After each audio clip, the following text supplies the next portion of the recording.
আসসালামু আলাইকুম। টিনা কিচেনে সবাইকে আপনাদের স্বাগতম। আজকে আমি চিকেন রান্না করব।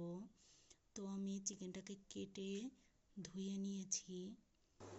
তো আমি চুলাতে একটা প্যান বসিয়ে দিলাম। এখানে পর্যাপ্ত পরিমাণের হাফ কাপ পরিমাণ তেল দিয়ে দিলাম। তো তেল গরম আমার হয়ে গেছে। এখন আমি হাফ কাপ পরিমাণ পেঁয়াজ বেরেস্তা করে নেব।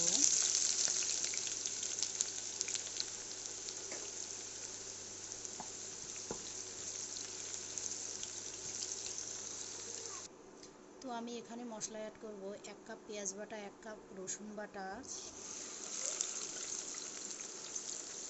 আদা 2 চামচ, সাদা এলাচ। আমি এগুলো সব ব্লেন্ডারে ব্লেন্ড করে নিয়েছি। তো এখানে অ্যাড করব 1 চা চামচ লবণ, 1 চা চামচ মরিচ গুঁড়ো, 1 চা চামচ হলুদ গুঁড়ো। এটা দিয়ে আমি এখন মশলাটা কষিয়ে নেব। একটু কষিয়ে নিয়েছি। এখানে আমি 2টো তেজপাতা, 2টো সাদা এলাচ, কালো এলাচ, 1টি গোলমরিচ, দারচিনি 4 টুকরো এখানে দিয়ে দিলাম। দিয়ে আমি আবারও এটাকে কষিয়ে নেব। জাস্ট তেল না ওঠা পর্যন্ত কষিয়ে নেব এভাবে।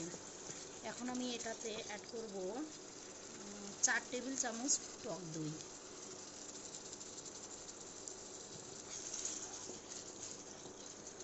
টক দই দিলে ফ্লেভারটা ভালো আসে, আপনারা চেষ্টা করবেন টক দই দিতে।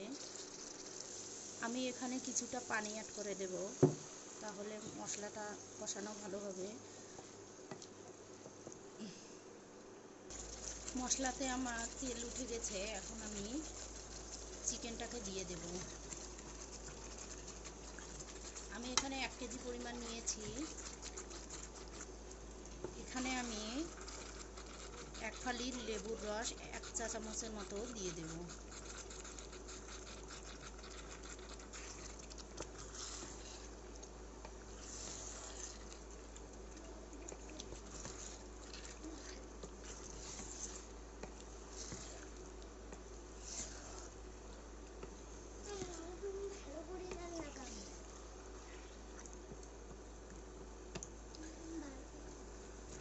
এখানে আমি কয়েকটা কাঁচামরিচ দিয়ে দেব। এখন আমি চিকেনটাকে ঢেকে দিব 20 মিনিটের জন্য। তো আমরা এখন দেখব যে আমাদের চিকেনটা হয়েছে কিনা। তেল উঠে গেছে, সুন্দর তেল উঠে গেছে। এখন আমরা চিকেনটাকে নামিয়ে নেব। তো আপনারা যারা আমার চ্যানেলটা ভালোবাসেন তারা অবশ্যই লাইক, কমেন্ট, সাবস্ক্রাইব করে দিবেন।